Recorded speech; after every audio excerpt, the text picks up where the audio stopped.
Hi friends, and welcome to my channel where we encourage each other to be better and do good. So, you still working from home?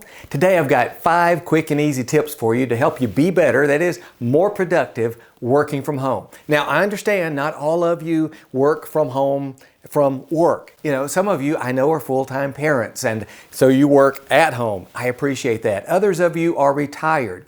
So I think several of these concepts will help you even with, say, a family project or a home project, but primarily they are designed for those of us who, normally are working at the office, but now we're working from home.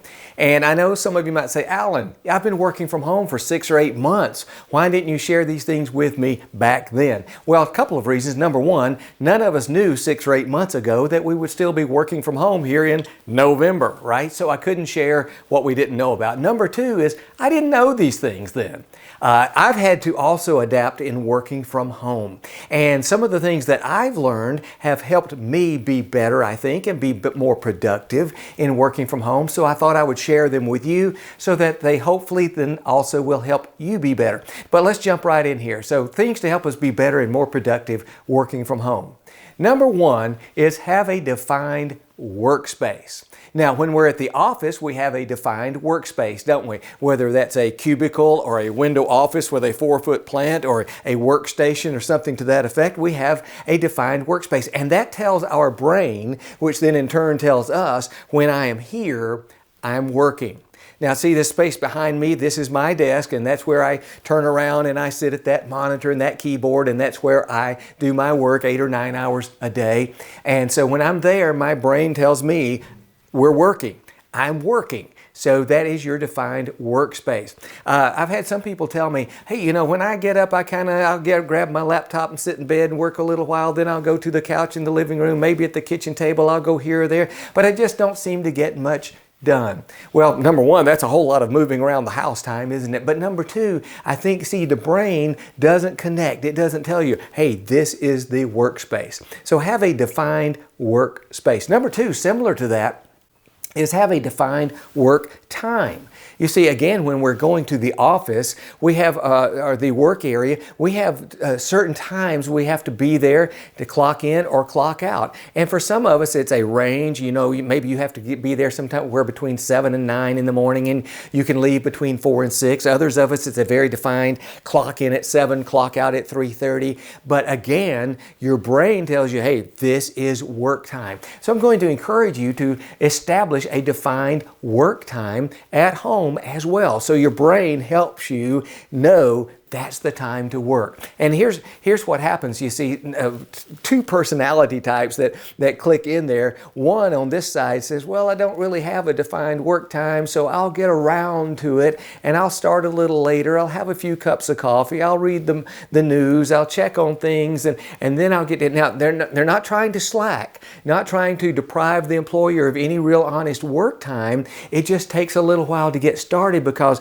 they haven't told their brain so their brain can then in turn tell them when to start. Now, the other flip side of that is the person who doesn't want to stop because they don't have a defined stop time. If they were at the office and they got 4:30, oops, time to go home. I have the commute time, get home, have supper with the family. Then we have family activities or exercise or some fun things. I have to hobbies, whatever it might happen to be. But now I'm sitting home working. It's 4:30. Oh, I don't have the commute time, so I still have an hour or more until supper time. And then at supper time, I'm still thinking about work and think, well, if I just go back and work a few more minutes, then I can finish things up. And before you know it, you go back after supper, you're working and you didn't spend any time with the family or the spouse or a personal time or anything like that. And now it's like 8:30, 9 o'clock. And if you do that too many days in a row, then you start getting real tensed up. You start getting real frustrated and you start getting really stressed. And you think, I just hate this working from home. When it's not really the working from home you don't like,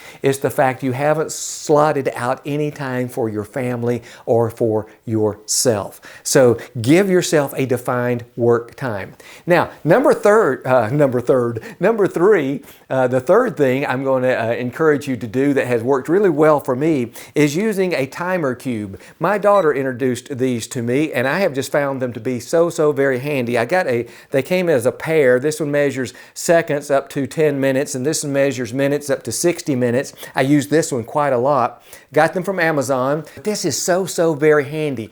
You see, part of the challenge of working from home is distractions and trying to control those distractions. I don't think we can eliminate them, but trying to control those distractions. And one of my friends at work says, I just think there's so many more distractions at home than there was at the office. Well, I don't know. I think there are different distractions at home. And my brain just, it fires on all the synapses, and it goes 100 miles an hour here and there. And in the last 3 sentences, I've already gone to the Bahamas and come back.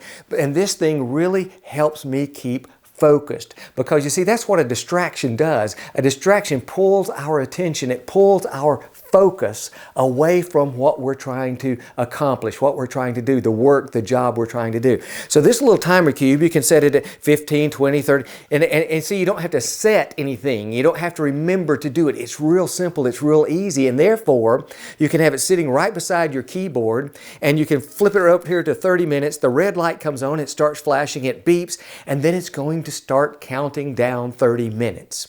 And the cool thing is, again, you don't have to really set anything. It just does that, and I can be sitting there, my brain can start distracting and going, to the Bahamas and back and doing all these things of, I need to take care of this, I need to think about that, I need to read this, but I can see, oh, no, Alan, the red light is still flashing. That means till it beeps again, you've got to keep working, you've got to stay focused, get this done. And then when it gets down to 30 minutes, it beeps, you're done, and you can take a couple minute break, come back, flip it back over, start another 30-minute session. But it helps you maintain focus. Now, the next and number 4 I'm going to share with you is this thing, which also pulls focus away, which is your cell phone. And some people, say, well, I'll just use my cell phone as the timer. No, don't do that. Number 1, there's too many buttons you have to press, too many things you have to do, so you'll stop doing it. Number 2, there's too many other things to see, too many other distractions while you're setting that time. And see, there's so many things that this will distract you. So if you don't use this to communicate with work people, if work people are not communicating with you through email or text or phone, then put this away. Set it aside, put it at least on silent mode, and then when this beeps, then you can pick up your phone and check those messages for 2 minutes, put it back down, turn this back over, start again. But you see, that phone, because there's so much there, it just becomes one, or many in that one box, many sets of distractions to us that pull our focus and pull our attention. So we want to eliminate pulling the focus away, but we want to do things that will help us keep focused, and that brings us to number 5. Something that somebody shared with me, and so I tried it. I normally didn't do this, but I tried it and I found out it helps, and so therefore I keep using it, and that's just picking out some soft background music. Now you can pull up things like Pandora, iHeartMusic, Spotify, and put together a playlist or pick one they already have. And people suggested to me use instrumental music, not lyrics, not vocals, because then those words will distract you. They'll snap in your brain and pull back a memory and things like that. And I would see people at the office with their earplugs in thinking, I just can't do that. I just can't do that. But again, at home, there are different distractions. You see, the neighbors doing things outside, the spouse doing things in the house, for some of you, the children doing things in the house. And so you really don't need to be hearing all that, because again, it distracts you,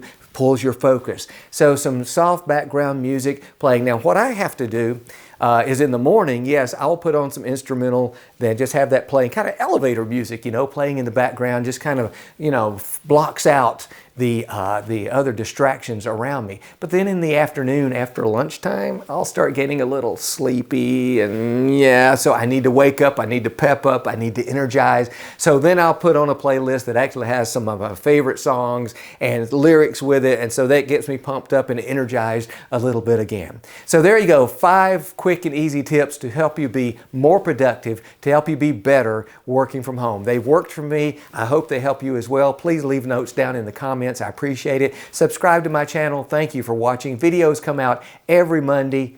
See you next week.